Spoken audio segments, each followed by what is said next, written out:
The airport was loud with cheers, banners, and waving flags. Families rushed forward as soldiers stepped off the plane, each one greeted with hugs and tears of relief. Among them was a young man in uniform, smiling faintly as his mother wrapped her arms around him. To the world it looked like the perfect homecoming, a soldier back from war, a family complete again. But behind that faint smile was silence. He didn't hear the cheers. He didn't see the balloons. What he heard was the echo of gunfire. What he saw was the flash of explosions. And though his boots now touched the safe soil of home, his soul was still walking in the desert, surrounded by shadows that wouldn't let him go. At dinner that night, his family filled the table with laughter, stories, and love. But he sat quiet, pushing food around his plate. Every loud noise made him flinch. Every sudden movement pulled his mind back to the battlefield. He wanted to join in. He wanted to laugh. But his body was here, while his spirit was still trapped out there. When everyone went to bed, he sat alone in the dark. The TV flickered, but he wasn't watching. His hands trembled, his heart raced, and tears filled his eyes as memories returned. The faces of brothers who never made it home. He whispered their names into the silence, as if saying them out loud could keep them alive. "I came home," he muttered under his breath. "But why does it feel like I didn't?" Days turned into weeks, but the war never left him. At night, he woke up drenched in sweat, gasping for air as if he was still under attack. The sound of fireworks in the neighborhood made him dive to the floor, covering his head. His family tried to comfort him, but how could they? They hadn't seen what he had seen. They hadn't lived what he had lived.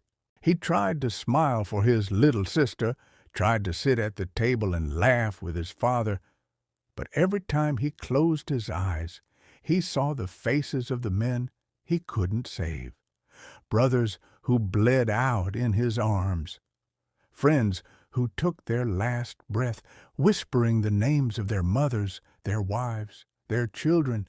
One night, his mother found him sitting on the porch in the freezing cold, staring at nothing.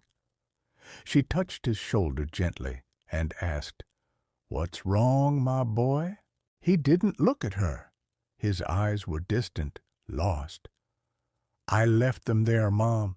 They didn't come back, but I did, and I don't know why." The guilt was a weight heavier than any weapon he had ever carried. He went out with old friends, tried to laugh, tried to pretend, but the jokes felt hollow. The music felt too loud. And when a glass shattered on the floor, he froze, his body locked, his hands shaking, his eyes wide as if he were back in the middle of the firefight. They didn't understand. How could they? He wasn't just remembering the war. He was reliving it every single day. The breaking point came quietly. One morning, his mother walked into his room and found him sitting on the edge of his bed, holding a photo of his unit. Tears streaked his face. "They're still out there," he whispered. "Every night I see them. I hear them calling me. I came home, but my soul didn't." His mother sat beside him, the photo trembling in his hands. She wanted to tell him it would be okay, that the nightmares would fade, that time heals everything. But looking into his eyes, she knew time hadn't brought him home at all. It had only trapped him between two worlds. "You came back to me," she whispered, brushing a tear from his cheek. "That's all I prayed for." But he shook his head slowly. "My body came back, Mom. But the part of me that laughed, the part that dreamed, the part that believed, It stayed there, with them, with the ones who never left that battlefield. His little sister peeked in from the doorway, clutching a stuffed bear. She didn't understand why her brother cried so much. She only knew he was different. Quiet, heavy, like a shadow of the boy she remembered. She walked up to him and placed the bear in his lap. "You can keep it," she said softly, "so you're not alone at night."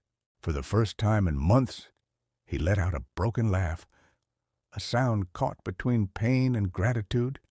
He hugged her tightly, his tears soaking her hair.